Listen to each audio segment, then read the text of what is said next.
Wilson Morales from Black Film and TV. Hey, Lynn, how's it going? Good. How are you? I'm looking at your credits, and I think this is the most I've seen you on screen throughout the whole time. I count 6 projects this year, you know? Yeah, well, half of that's the pandemic squishing stuff together. Remember, Heights was supposed to be last year. Vivo was supposed to be last year. Yeah, you're never in control of when these things are going to come out. But nevertheless, it's out there. You're here, there, everywhere. On this particular one, you're just here as the composer. What was that feeling like? And from what I read, you traveled with your father to get the scope of what you needed to do, to get the feeling to write the songs.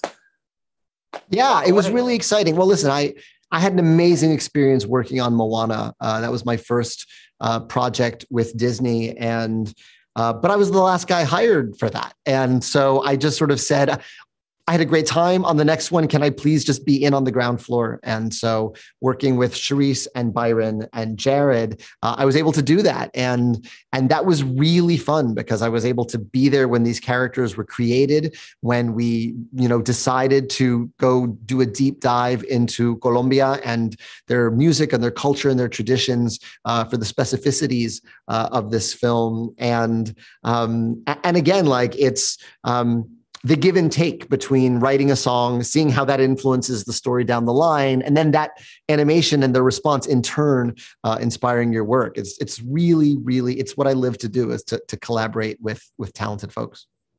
It's one thing if you're just doing one song, you just have a song in a movie. You've got a number of them in here. Is it more challenging coming up with those songs for an animation film when you're doing a lot of it, as opposed to what you do in theater? It's actually more freeing because you know that whatever you throw at the animators, they're going to come back at you. I think there's a song in this movie called Surface Pressure. In my living room, I'm just trying to come up with all these cool rhymes for surface. And it takes you into really interesting directions. The ship doesn't swerve. Has it heard how big the iceberg is? And then the animation comes back and there's a giant iceberg and there's a boat, and they can animate at the speed of thought, which you can't do on stage, to have a visual for every metaphor that comes out of your head.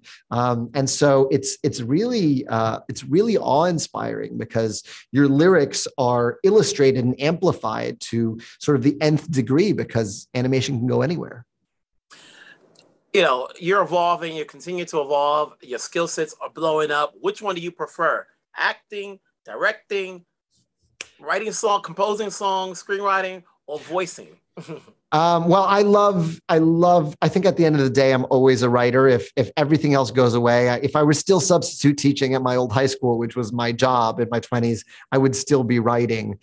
So that's always who I am at the end of the day. But it was a joy directing this year as well. And directing Tick, Tick, Boom was really exciting. And I found the process of editing was a lot like building the score for Encanto. You're playing with tension and release and tempo, and when to speed up and when to sit in a moment. And it's, I was actually really surprised by how that skill set transfers over to editing, because you're playing with tempo to play with people's emotions. Lynn, you're a jack of all trades. It's good talking to you. I'm sure I'll see you somewhere in New York City. Keep doing it then. Keep it going. Take care of yourself. All right. Thank you very much.